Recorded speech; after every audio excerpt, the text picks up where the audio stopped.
আপনার কাছে আমি একটাই প্রশ্ন করব। আপনি বলছেন আপনার বাড়িতে যখন ওনারা ছিল তখন আপনি ছোট ছিলেন, তাই তো? তা আপনার বার্থ রিলেটেড যা ডকুমেন্টস আপনার কাছে আছে, আই মিন ভোটার কার্ড বা যা, সেগুলো আমাকে একটু দেবেন প্লিজ। হ্যাঁ হ্যাঁ, এই নিন।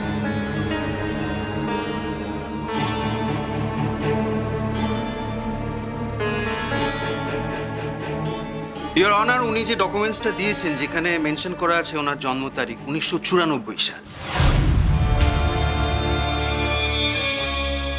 কিন্তু এখানে তো 10 বছরের হেরফের। মানে 1984, 1994, মানে যেই সময় উনি বলছেন যে ওনার বাড়িতে আমার ক্লায়েন্টরা থাকতেন, কিন্তু ইওর অনার উনি তো তখন জন্মানইনি। না স্যার, আমি সে কথা বলতে চাইনি। আমি বলতে চাইছি যে রঞ্জিনী দেবীকে যখন আমি প্রথম দেখি তখন আমি ছোট ছিলাম, ভাড়াটা আমার বাবাকেই দিতেন। এখানে আপনাদের সবার কথাই রেকর্ড হচ্ছে, অফিসিয়াল স্টেটমেন্ট তো আছেই, সঙ্গে আমিও পার্সোনালি রেকর্ড রাখছি। তাই আপনার কথাটা যে কতটা যুক্তিহীন এবং বেসলেস সেটা আমি এক্ষুনি প্রমাণ করে দেব। ইওর অনার, আমার বিপক্ষীয় বন্ধু এনাদের অনেক কিছুই শিখিয়ে পড়িয়ে এনেছেন, কিন্তু সেটা ঠিক পরিপাক হয়নি। তাড়াহুড়ো করে শিখিয়েছেন তো, তাই হিসেব আর বয়সে একটু গোলমাল হয়ে যাচ্ছে। তাই যিনি বিয়ে করেছেন সে তার বিয়ের সাল ভুল বলছেন, আর একজন যার বিরুদ্ধে দাঁড়িয়ে সাক্ষ্য দিতে এসছেন তার বয়স ভুল বলছেন, কারণ না সেই সময় ওনার জন্মই হয়নি। আর আপনার বাবাকে যে ওনারা ভাড়া দিত বা দিত না সেটা তো আপনি দেখেননি, কারণ না সেই সময় আপনার জন্মই হয়নি। তাই ইওর অনার, এই থাকার বিষয় নিয়ে আমার আর বেশি কিছু বলার নেই, আনটিল অ্যান্ড আনলেস এটা নিয়ে ফার্দার ইনভেস্টিগেশন হচ্ছে। ইওর অনার, তার মানে এই অভিযোগটা মিথ্যে হয়ে যায় না যে অঙ্কুশ ভাটিয়া একজন। থামুন আপনি। আপনি যে এনাদেরকে শিখিয়ে পড়িয়ে এনেছেন সেটা এখানে অলরেডি প্রুফড। আর আপনি আরো বেশি বললে আমি আরো বেশি ঘুরবো, আর আরো বেশি ঘুরলে আরো অনেক বেশি অসত্য বেরিয়ে আসবে। সেটা কি আপনি চান? আমি যদি এখানে দাঁড়িয়ে প্রুফ করে দিই যে আপনি আপনার সাক্ষ্যদের এখানে টাকা খাইয়ে এনেছেন, তাহলে ওনাদের যা শাস্তি হওয়ার তো হবে, সঙ্গে আপনার লাইসেন্সটাও কিন্তু ক্যান্সেল হয়ে যাবে। আর তার সাথে সাথে আপনার অনেক বড় শাস্তিও হতে পারে। সেটার জন্য কি আপনি রেডি আছেন? Should I continue, your honour? আপনারা কোর্টে এসে এইভাবে মিথ্যে কথা বলছেন, এটা যদি প্রমাণিত হয় তাহলে এর শাস্তি কি হবে জানেন?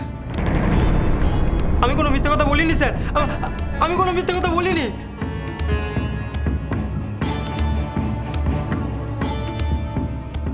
আপনার প্রত্যেকটা কথা মিথ্যে প্রমাণ হয়ে গেছে।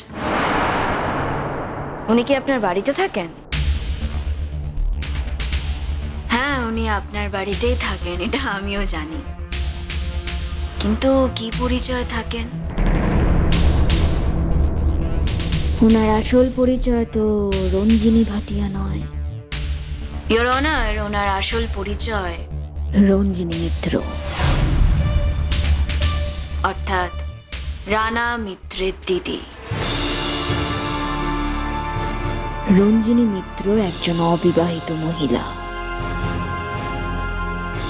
শুধুমাত্র ভরণ পোষণের লোভেই ওনারা এই লয়ার ভদ্রলোকের কথায় রাজি হয়ে যান। আপনাকে বলছি, আমার বিপক্ষীয় বন্ধু, মিথ্যে যখন সাজাবেন একটু ভালো করে তো সাজাবেন, যাতে এভাবে আপনাকে ফেঁসে যেতে না হয়।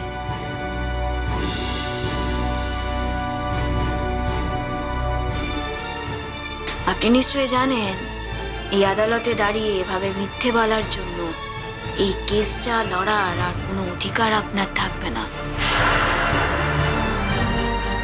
নিশ্চয়ই আপনার সেই বিষয়ে সবকিছু জানা আছে। ইওর অনার, আমি চাইবো আপনি এর বিচার করুন। আপনি এসব মিথ্যে কথা কেন সাজিয়ে বলেছেন? ইওর অনার, আপনার অনুমতি পেলে আমি যথাযথ প্রমাণ আপনার কাছে জমা দিতে পারি। ইতিমধ্যে আমার থানার সঙ্গে কথা হয়েছে। থানা থেকে আমি ওনাদের সন্তোষপুরের বাড়ি সম্পর্কে জানতে পারি।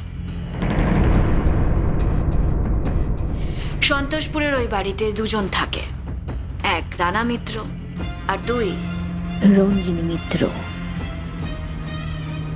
রঞ্জিনী মিত্র রানা মিত্রের দিদি। এতগুলো বছর ধরে রঞ্জিনী মিত্র রানা মিত্রের চাকরিটাই করছিলেন, কিন্তু সেই চাকরি চলে গেছে, বহু বছর হয়ে গেল। তারপর থেকে তারা তাদের ভরণ পোষণের জন্য এরকম উচ্চবৃত্তি করে দিন কাটান।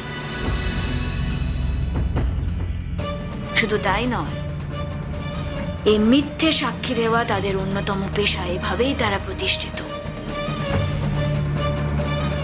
ইওর অনার, আপনার থেকে আরো কটা দিন সময় পেলে আমি আরো ডিটেলসে আপনাকে প্রমাণ জোগাড় করে দিতে পারবো।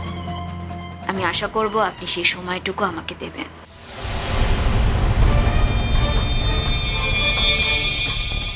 আপাতত এটুকু আমি প্রমাণ করতে পারলাম, অঙ্কুশ ভাটিয়া সম্পর্কে যে তথ্য রানা মিত্র এবং রঞ্জিনী মিত্র দিয়েছেন তা যে গর্হিত।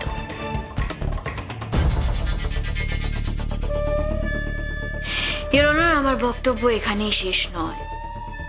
এখনো অবধি একটি প্রমাণ আমার হাতে আছে। আপনি চাইলে আমি সেই প্রমাণও আপনার হাতে তুলে দিতে পারি। রীতাবরী যে অভিযোগ করেছিল অঙ্কুশ ভাটিয়া তাকে মোলেস্ট করেছে, তাকে অসম্মান করেছে, তা যে সম্পূর্ণ মিথ্যে, তার পক্ষে যথাযথ প্রমাণ আমার কাছে আছে। রীতাবরীর একটি ছোট্ট ভয়েস ক্লিপ আমার কাছে আছে। আপনি যদি অনুমতি দেন আমি আপনার কাছে তা জমা দিতে পারি।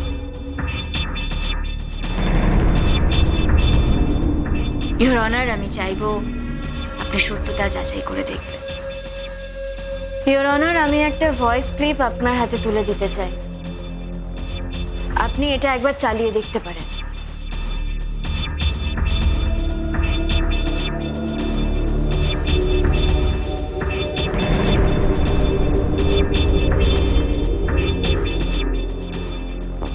হ্যাঁ, এরকম কোনো ঘটনা ঘটেনি তো কি হয়েছে? এন্ড অফ দ্য ডে ওই লোকটাকে আমার মায়ের জীবন থেকে সরিয়ে ফেলতে হবে।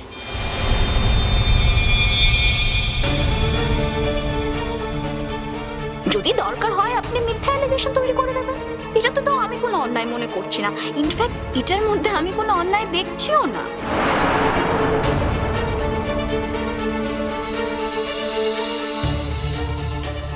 ইওর অনার, আমার স্বামীকে বাঁচান। অসৎ লোকদের জন্য ওর মুক্তি যেন আটকে না যায়।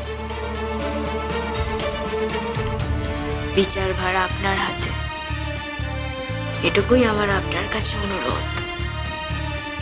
আর আমি আশা করছি আমি প্রমাণ করে দিতে পেরেছি অঙ্কুশ ভাটিয়ার এগেনস্টে যা যা অভিযোগ উঠেছিল সেই সব অভিযোগ মিথ্যে, সর্বৈব মিথ্যে অভিযোগ।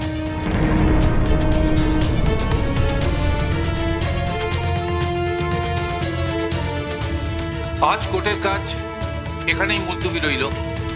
আগামী দিন এই বিচারের রায় বেরোবে।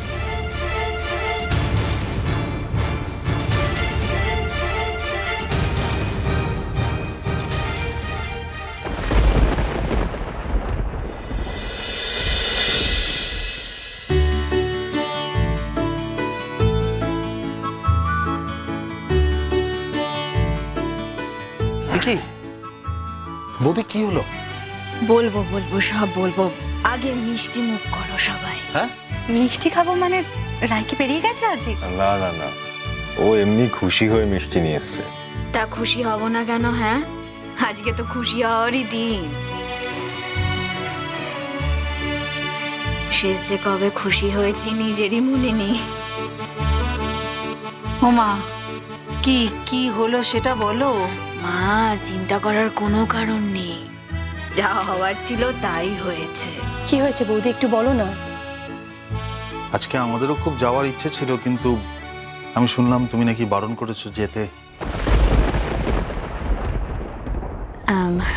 আমি না চেয়েছিলাম সবটা একটু গুছিয়ে নিয়ে তারপর যেদিন রায় বেরোবে সেদিন সবাইকে নিয়ে যেতে। যদিও আজকেই আমি বুঝতে পারছি রায় কি হতে পারে, সবটাই আমার বোঝা হয়ে গেছে।